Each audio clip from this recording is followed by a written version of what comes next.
Well, you're watching this on Thursday night, the 21st of May, and Joyce and I are in Cleveland. She's was scheduled to have surgery sometime on the 21st, and so I'm doing this early so you guys will have this for your Thursday night devotional time, your porch devotional. So appreciate all your prayers you've already offered up for Joyce, and now for a speedy recovery. I appreciate it. Her surgery, right now I can't tell you how it went because it hadn't happened yet. That's kind of weird, but maybe this whole thing's weird. I don't know. Everything, COVID and all that's weird. Last week I saw an alert come across my phone, and my previous church, Mount Carmel Christian Church in Stone Mountain, Georgia, which no longer is there. In fact, it's no longer Mount Carmel. It's MC3, and they are meeting right now in a school. They have sold our multi-million-dollar complex to some religious organization in America that's going to use it for their headquarters. But anyway, we spent 18 years there. I was on staff. At one time, Joyce was on staff, and it was a great place to worship and to work with people. But every now and then, I get a notice of somebody that's died. And one of my friends, the notice came about Tony DePace. Tony was at work, and the last time I knew his work, it was in the speedy oil changing business. He was a manager. Tony died at work. I don't know any of the circumstances. I just know that he's gone on to be with the Lord. But you know, Tony and his family came to Mount Carmel years and years ago, and of course, me being one of the preachers on staff, we got to know each other. But Ronnie Williams was his friend and his close friend. That the thing is, Ronnie warmed up to Tony, and Tony warmed up to Ronnie. Anyway, as their friendship developed, so did their Tony's opportunity for serving in our church, and he helped Ronnie with the sound. He became one of our steadfast sound people. Now, Ronnie had been doing sound before I ever got there. I have no idea how many years Ronnie actually was on that soundboard, but he was there every Sunday. He was there every Wednesday night to practice with the choir after everything else was over. Ronnie was faithful. Ronnie, an old die-hard Marine, we call him Sarge, and Ronnie, he ruled the roost when it came to the sound booth.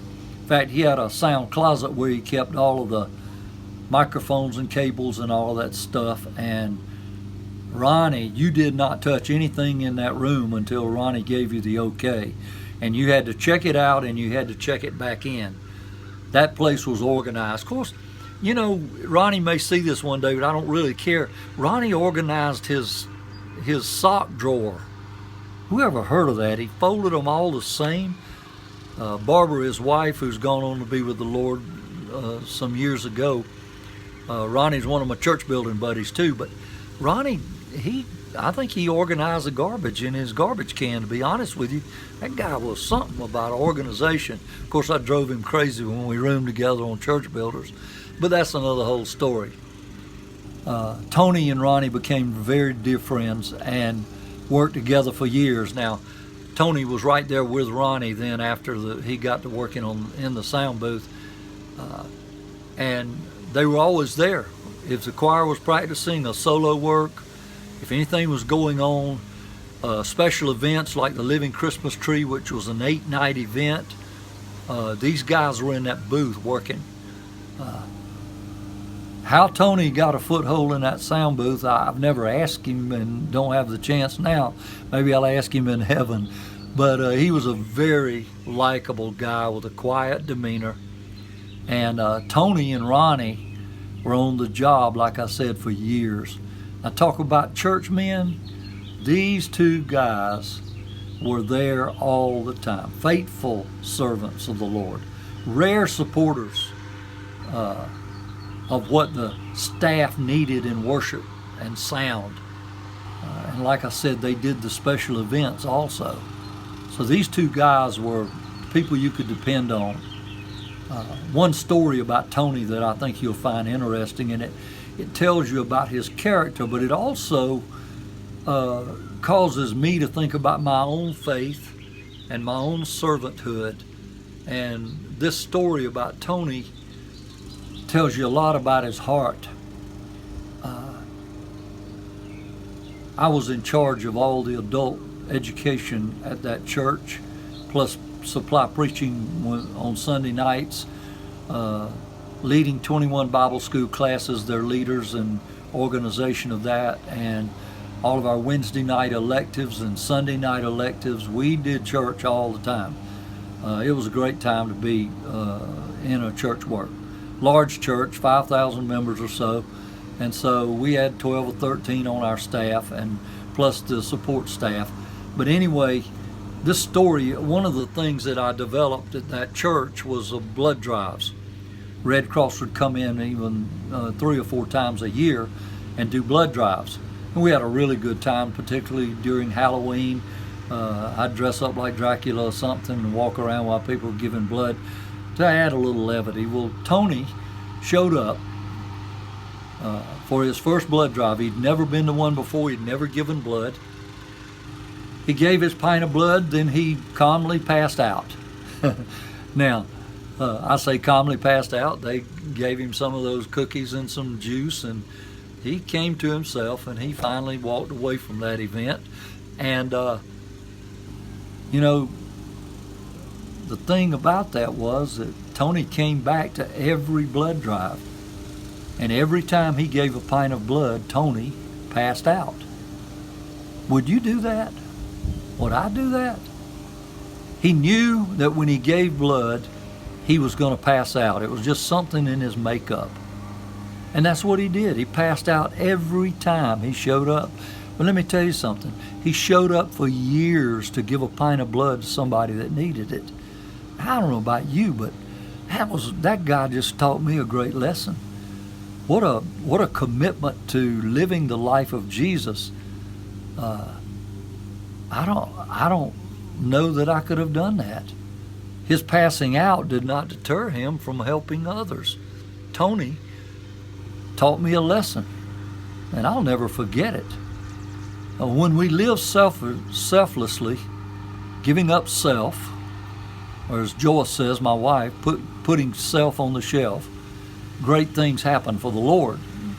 Now, I think great things happen for us too, because I think we learn something about how serving and giving are very important as a Christian disciple.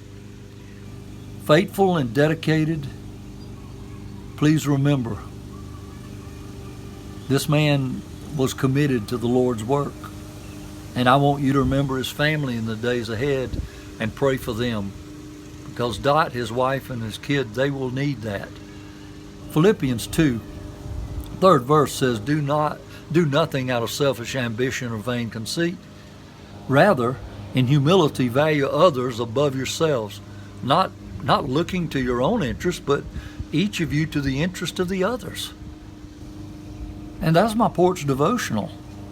I think Paul nails it, and Tony nailed it in his life. Tony lived by example. I mean, he didn't say much. It's kind of like my dad in that respect. But Tony was committed to the Lord and to helping people. What a precious soul, and he will be missed in that community. And even though I have not been in contact with him for years, I long to see him again, to thank him for the lessons that he taught me. That's another thing. If somebody's been a mentor to you and they didn't know it, write them a note, send them a text, and say, I just want to say thanks. It means so much to people to know that they've touched a life. It's very important that we say thank you to folks. Tony DePace, he and Ronnie Williams, a little bit opposites there, but boy, they got along great in that sound booth. They did some wonderful work for years. Love both those guys. Remember Tony's commitment. Remember his sacrifice to pass out every time he gave a pint of blood. You guys have a great evening, and I'm looking forward to bringing you another Porch Devotional on next Thursday night. Love y'all. Be safe, stay healthy, and I'll see you later. Bye-bye.